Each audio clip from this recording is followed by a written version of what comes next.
નમસ્કાર, હું આદર્શ છું. Welcome to Adarsh education society. बच्चों, हम शब्दार्थ देखेंगे.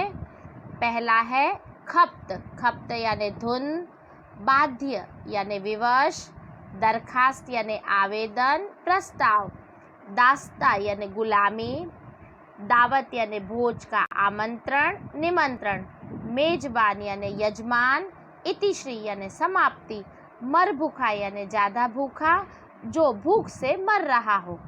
अब मुहावरा. मुहावरा या नाक में दम करना अर्थात जीना हराम कर देना. अब बच्चों, हम स्वाध्याय देखेंगे. स्वाध्याय के अंतर्गत पहला प्रश्न है, निम्नलिखित प्रश्नों के नीचे दिए गए विकल्पों में से सही विकल्प चुनकर उत्तर लिखिए. पहला है, प्रत्येक नागरिक को पूर्णतः लगन एवं निष्ठा के साथ कार्य करना चाहिए. इसका सही जवाब है ईमानदारी. क्या है बच्चों इसका सही जवाब?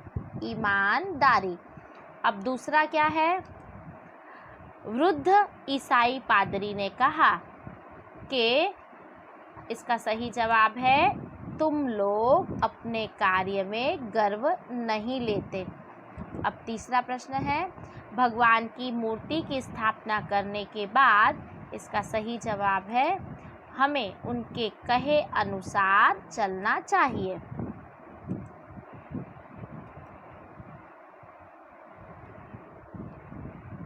प्रश्न 2, निम्नलिखित प्रश्नों के एक एक वाक्य में उत्तर लिखिए. पहला प्रश्न है, लेखक को किस बात की खपत है? जवाब, लेखक को अपने देश की अवनति के कारण जानने की खपत है. प्रश्न 2, कुटुंब व्यवस्था किस प्रकार नष्ट हो गई है? जवाब, गुणी बड़े बूढ़ों द्वारा अपना ज्ञान अपने पुत्रों को न देने के कारण कुटुंब व्यवस्था नष्ट हो गई है. प्रश्न 3, हम किसकी जय जयकार करते हैं? जवाब, हम बड़े बड़े नेताओं की जय जयकार करते हैं. प्रश्न 4, सच्चा देशभक्त कौन है? जवाब, जो व्यक्ति अपना कार्य ठीक से करता है वही सच्चा देशभक्त है. प्रश्न 3, निम्नलिखित प्रश्नों के 2-3 वाक्यों में उत्तर लिखिए. पहला प्रश्न है, हमारे देश में किस प्रकार जागृति आ सकती है? जवाब, हमारे देश में जो लोग हैं वह अपने काम में गर्व नहीं लेते. इसके सिवाय वे अपने उत्तरदायित्व को, अपनी जिम्मेदारी को नहीं पहचानते हैं और समझते नहीं हैं. देश के लोग श्रम के महत्व को भी नहीं पहचानते हैं और खुद मेहनत करने से दूर भागते हैं. गुणी और जो योग्य जानकार लोग हैं उनके अंदर उदारता का भाव नहीं है. वे अपनी विद्या दूसरों को सिखाना नहीं चाहते. यदि इन सब बुराइयों को देश में से दूर कर दिया जाए तो हमारे देश में जागृति आ सकती है. प्रश्न 2, मनुष्य समाज को संगठित करने के लिए हमें क्या करना चाहिए? जवाब, मनुष्य समाज को संगठित करने के लिए सबसे पहले हमें हमारे नेताओं के द्वारा जो मार्ग बताया गया है उस पर चलना चाहिए और उनके आदेशों के अनुसार हमें हमारे जीवन को संगठित करना चाहिए. हमें इस बात का भी ध्यान रखना चाहिए कि हम जिस कार्य से जुड़े हुए हैं वह कार्य छोटा हो या बड़ा, हमें अपने हर काम को सही ढंग से करना चाहिए. इससे यदि हमारा व्यक्तिगत जीवन संगठित होगा, हमारा व्यक्तिगत जीवन संगठित हो जाने के बाद मनुष्य समाज अपने आप ही संगठित हो जाएगा.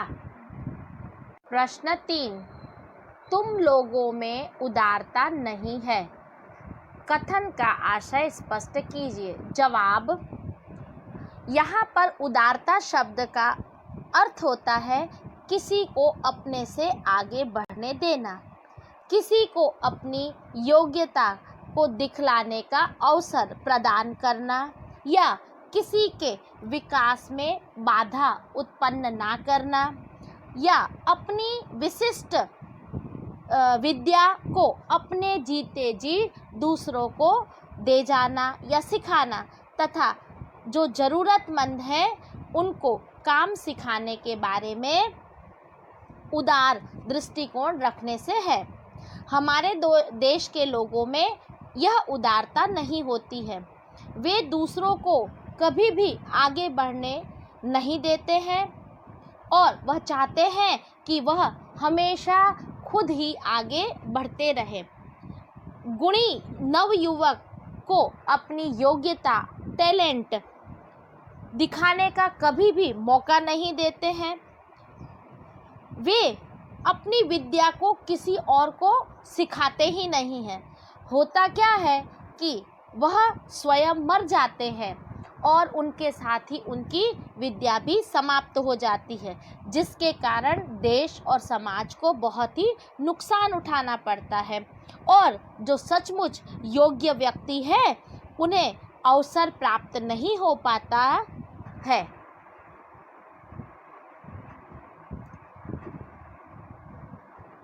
प्रश्न 2, वृद्ध सरकारी कर्मचारी ने लेखक के प्रश्न का उत्तर किन किन उदाहरणों से समझाया?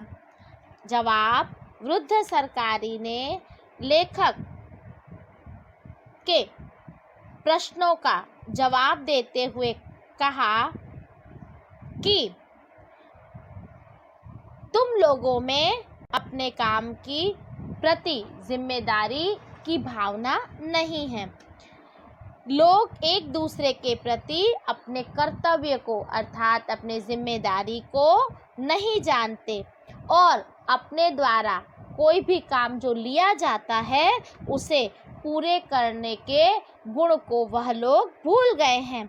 इसीलिए किसी को किसी पर किसी भी प्रकार का विश्वास नहीं है।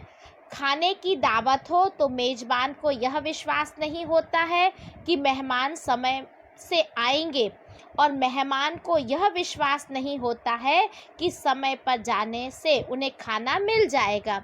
गृहस्थ को यह विश्वास नहीं होता है कि धोबी दर्जी वायदे पर कपड़े दे जाएंगे और धोबी और दर्जी को यह विश्वास नहीं होता है कि उन्हें समय पर दाम मिल जाएगा, कीमत मिल जाएगी।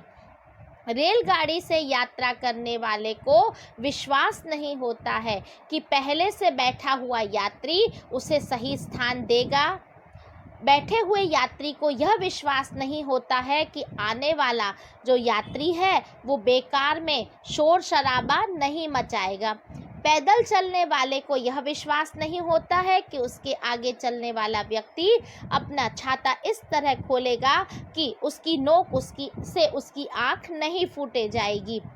और पीछे चलने वाले व्यक्ति को यह विश्वास नहीं होता है कि उससे आने वाला व्यक्ति कोई उसे धक्का नहीं देगा। इस प्रकार किसी को किसी पर विश्वास नहीं है। व्यक्ति केले, नारंगी का छिलका या सुई, पिन आदि इस तरह छोड़ जाएंगे जिससे दूसरों को कष्ट पहुँचे। यहाँ तक कि लोग अपनी तात्कालिक सुविधा को ही देखते हैं परंतु दूसरों के प्रति अपने कर्तव्य का अनुभव नहीं करते। इस प्रकार वृद्ध कर्मचारी ने अनेक उदाहरणों द्वारा लेखक के प्रश्न का उत्तर समझाया। प्रश्न 3, एक बड़ी वृद्धा स्त्री ने प्रश्न का उत्तर किस प्रकार दिया? जवाब, एक बड़ी वृद्धा स्त्री लेखक के परिवार से बहुत ज़्यादा गहरा संबंध रखती थी। उन्हें हमारे देश में आए हुए 40 वर्ष हो गए थे और 40 वर्षों से वह हमारे देश को सेवाएं प्रदान कर रही थी।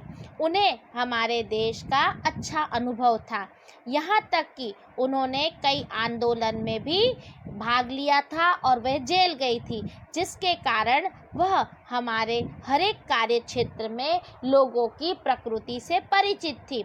उनका कहना था कि भारत के लोगों में उदारता नहीं है, इसलिए वे खुद ही आगे रहना चाहते हैं, दूसरों को आगे नहीं बढ़ने देते हैं। हमारे देश में जो अनेक गुणी योग्य नवयुवक हैं, वे नवयुवकों को अपनी योग्यता दिखाने का कभी अवसर प्रदान ही नहीं करते हैं। वे अपने गुण दूसरों को नहीं सिखाते और मरने के बाद उनके गुण उनके साथ चले जाते हैं और सारे के सारे व्यर्थ हो जाते हैं। यहाँ अंत तक पिता पुत्र को घर का काम कभी नहीं बताता, इसके कारण अनेक कुटुंब है वो समाप्त हो गए, नष्ट हो जाते हैं। देश में भी यही हालत है, बड़ा छोटे को काम नहीं सिखाता। इसका परिणाम यह होता है कि लोगों के अंदर की जो प्रतिभा है वह उन्हीं के अंदर ही अंदर रह जाती है, इसका उपयोग नहीं हो पाता है, जिसके कारण उन योग्यता का उपयोग हम अपने देश के लिए नहीं कर सकते हैं और अनेक प्रकार के आविष्कार और औषधियाँ वह धीरे धीरे लुप्त होती चली गई। प्रश्न 4, देश को कैसे नागरिकों की आवश्यकता है और क्यों? जवाब, किसी भी देश की उन्नति वहाँ के नागरिकों पर आधारित होती है। कैसे नागरिकों पर? कि जो गुणी हो, परिश्रमी हो, ईमानदार हो, जिम्मेदार हो, उदार हो, तो ही देश का विकास संभव हो सकता है। हमारे देश में भी इसी प्रकार के ईमानदार और सच्चे नागरिकों की ज़रूरत है। हमारे देश के नागरिकों की कथनी और करनी में किसी भी प्रकार की असमानता नहीं होनी चाहिए। वह जो कार्य करते हैं उसे पूरी तरह से संपन्न करके ही उस कार्य को छोड़ना चाहिए। साथ ही हमें दूसरों के प्रति जिम्मेदारी का एहसास भी होना चाहिए। यदि प्रत्येक नागरिक अपने परिश्रम के महत्व को समझेगा और यह मानकर चलेगा कि बिना परिश्रम के इस दुनिया में कोई भी वस्तु प्राप्त नहीं होती है। बड़े बड़े लोगों ने भी बहुत ज़्यादा परिश्रम किया, तभी उन्हें सफलता प्राप्त हुई। इसी तरह यदि हर एक नागरिक उदारता का गुण रखे और नवयुवकों को आगे बढ़ाए, तो वे लोग उन्हें काम सिखाने में मदद करें, तो वे अपने गुण, अपनी कला को लोगों को देने में संकोच ना करें, झिझक ना करें, तो देश में ऐसे ही उदार नागरिकों की आवश्यकता है। Thank you for joining us.